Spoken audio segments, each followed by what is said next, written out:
No, I can't laugh yet. I've got to hold it in. They're all gonna die. In order for you to understand why this draft was crazy, you have to understand the New York Sirens lore. In the inaugural season, they had to play in 3 different home arenas, from Long Island to New Jersey to Connecticut.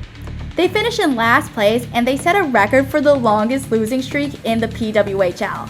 However, due to the PWHL's gold plan, being the worst team in the league doesn't even guarantee you the first overall pick. Instead, you have to keep earning points after you've been eliminated from playoff contention. PWHL New York did just that in their second to last game of the season, where they beat PWHL Ottawa in a dramatic comeback win, scoring 4 goals in the second period. They didn't stop there. In their final game of the season, they had a decisive win over the eventual Walter Cup champions, PWHL Minnesota. Things were looking up for Season 2. The Sirens had a brand new home arena at the Prudential Center in New Jersey. They had a new coach.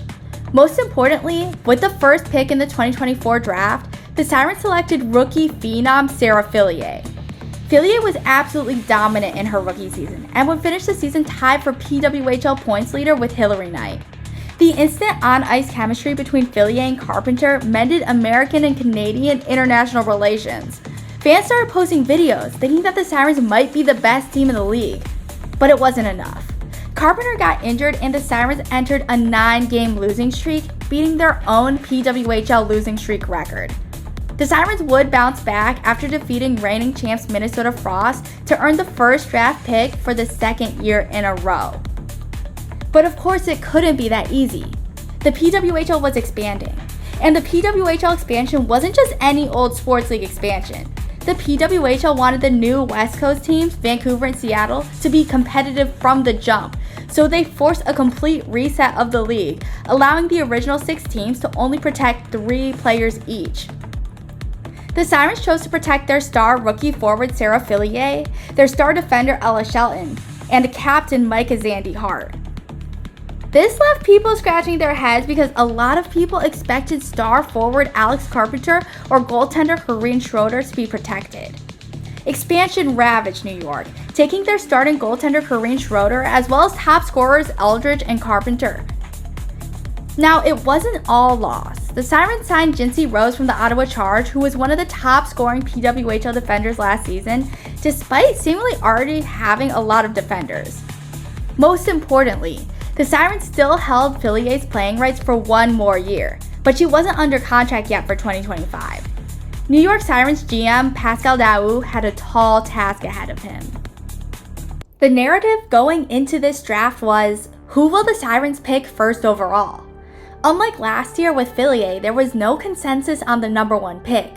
Would it be Czech sensation Krystina Kaltounkova out of Colgate, or Patty Kazmaier winner Casey O'Brien out of Wisconsin? Both were elite centers. A lot of people expected that it would be Kaltounkova because the Sirens head coach Greg Fargo used to coach at Colgate. The day of the draft, there were also rumors on Twitter that there was going to be a blockbuster trade. New York had an excess of defenders, having protected many of them during expansion, so we expected that one of them might get traded. But we had no idea what Pascal Daoust had in store for us. Will it be O'Brien or Kaltounkova? The Sirens selected Kaltounkova first overall.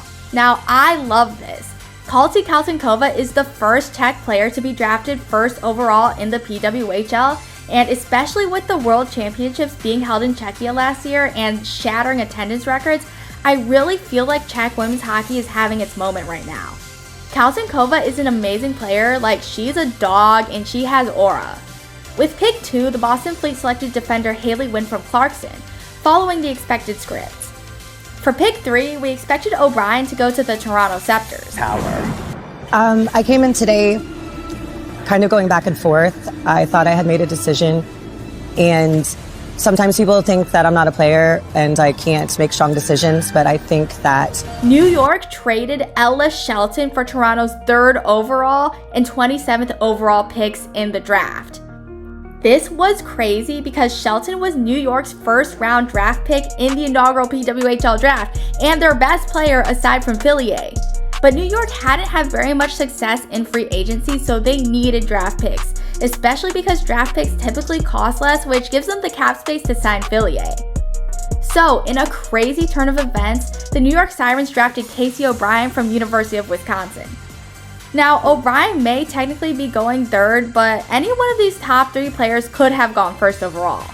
O'Brien was the Patty Kazmaier Award winner, which is given to the best college hockey player. So, Sirens effectively got 2 first overall picks.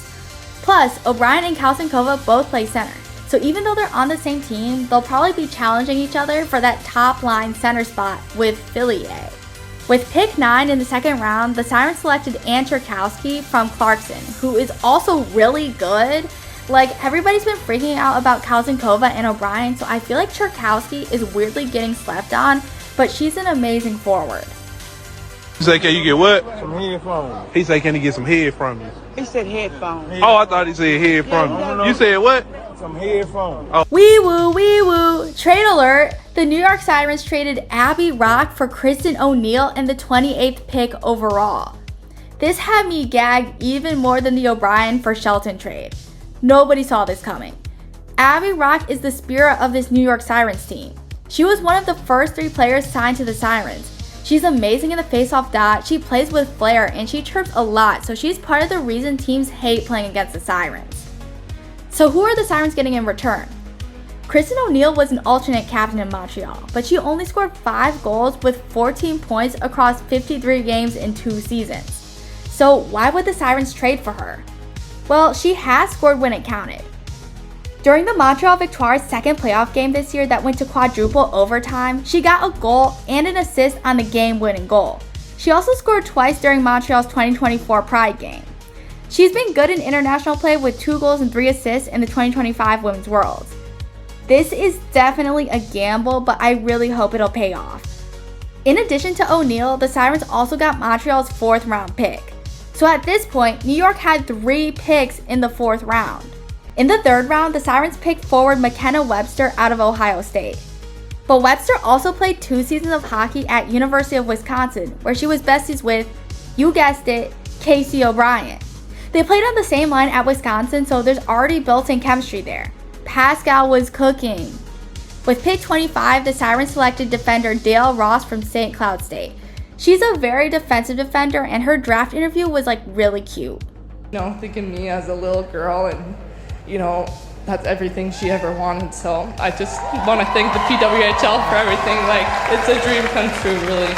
With pick 27, the Sirens, via Toronto, selected forward Maddie Wheeler from Ohio State. Like McKenna Webster, Wheeler also played at both Wisconsin and Ohio State, so she'll have built-in chemistry with O'Brien and Webster. This is essential because the PWHL season is so short and it's a win-now league. With pick 28, the Sirens, via Montreal, selected goaltender Callie Shanahan from Boston University. What makes this super interesting to me is that their former starter, Corinne Schroeder, who they lost to Seattle, was also a goaltender at Boston University. With pick 33, the Sirens selected forward Anna Bargman from Yale. She'll be reuniting with Elle Hartje from Yale, and they've played on the same line together in college, so there should already be a connection there. With pick 41, the Sirens selected goaltender Kaylee Doyle from Quinnipiac. She rounds out the Sirens' goaltending trio. The Sirens are a completely new team. They lost fan favorites Shelton, Rock, Carpenter, Schroeder, and Eldridge. Those were the players that made the Sirens, and that's going to sting for a while. But the reality of the situation is that those Sirens also finished in last place in the first 2 years. They had to try something new. The Sirens finished with 9 out of 48 of the draft picks. They got top-end forward talent in Kaltounkova, O'Brien, and Cherkowski. They also selected players who already have built-in chemistry from playing together. The final thing the Sirens need to do is re-sign Fillier, hopefully to a multi-year deal, because they only have her playing rights from the draft for 1 more year.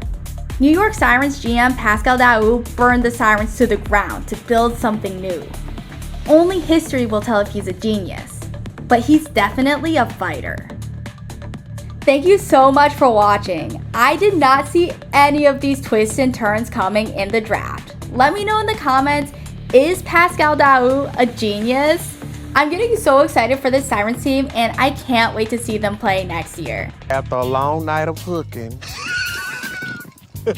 Trey didn't like the session, so he had gutted me Okay. and set me on fire. Oh, I see. But you know, I didn't die. Okay. I had crystallized, Oh.